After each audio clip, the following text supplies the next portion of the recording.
आज मी तुम्हाला पुनुगुल्लू ही रेसिपी दाखवणार आहे। तर त्यासाठी इथे लागणार आहे डोशाचं पीठ, त्यानंतर 1 चमचा मी त्याच्यात घालणार आहे रवा, थोडासा कांदा,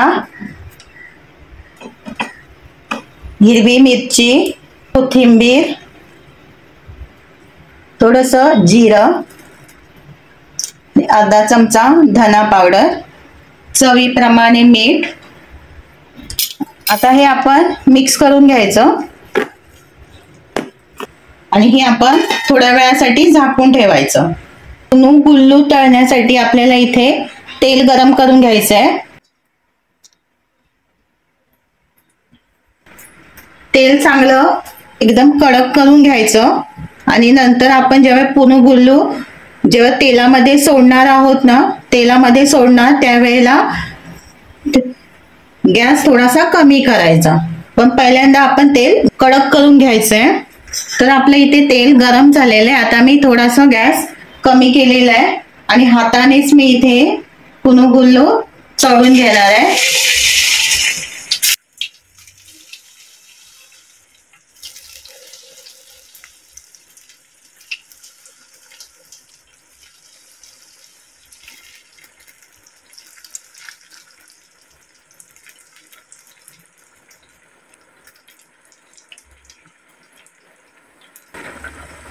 याच्यामध्ये सोड्याचा वापर केलेला नाहीये, पण तुम्हाला जर सोडा घालायचा असेल तर तुम्ही याच्यामध्ये खायचा सोडा घालू शकता।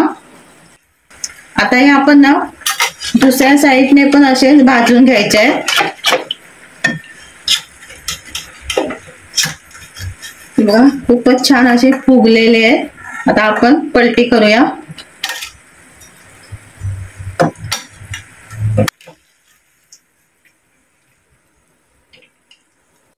हे जेव्हा आपण तळायला घेतो ना, तेव्हा काय होतं, थोडेसे एकामेकाला हे ना चिपकले जातात।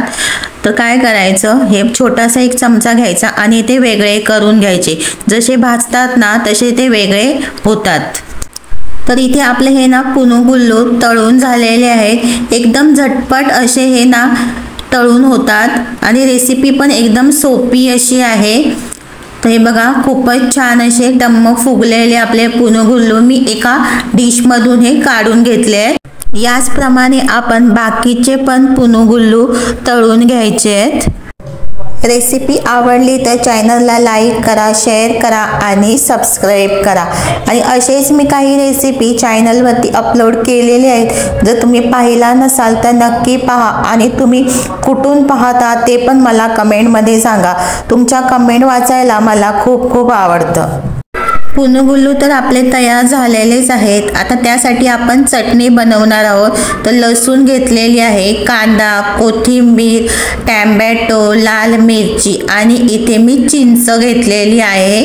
आता हे आपण ना काय करायचं आहे, थोडंसं तेलामध्ये परतून घ्यायचं आहे। तर इथे मी कढईमध्ये 1 चमचा तेल घातले आणि आता हे सर्व मी साहित्य ना कढईमध्ये परतून घेणार आहे। जास्त पण करपवायचं नाही, म्हणजे जास्त लालसर सुद्धा करायचं नाही। फक्त 2-3 मिनिटासाठी आपण ना हे परतून घ्यायचे। आणि ही चटणी ना तुम्ही इडली बरोबर, डोशा बरोबर किंवा मेंदू वड्या बरोबर सुद्धा बनवू शकता। एकदम साधी सोपी अशी आहे आणि झटपट बनणारी अशी ही चटणी आहे। तेव्हा ना तुम्ही एकदा नक्की करून पहा, तुम्हाला नक्की आवडेल ही रेसिपी सुद्धा आणि ही चटणीची रेसिपी सुद्धा। चटणीसाठी आपण ना इथे तडका द्यायचा आहे। तर इथे मी तडक्याच्या भांड्यामध्ये 1 चमचा तेल घातलेलं आहे, त्यानंतर इथे मोहरी घातली आहे आणि इथे मी उडीद डाळ थोडीशी घातली आहे, कढीपत्ता घातलाय आणि हिंग घातलेला आहे आणि लाल मिरची। आणि ही जी मी चटणी वाटून घेतली होती ना त्याच्यामध्ये हा मी तडका देणार आहे। चटणी तर आपली तयार झाली आहे। आता मी त्याच्यामध्ये चवीप्रमाणे मीठ घातलेलं आणि अशा पद्धतीने आपले हे पुनुगुल्लू तयार झालेले आहेत।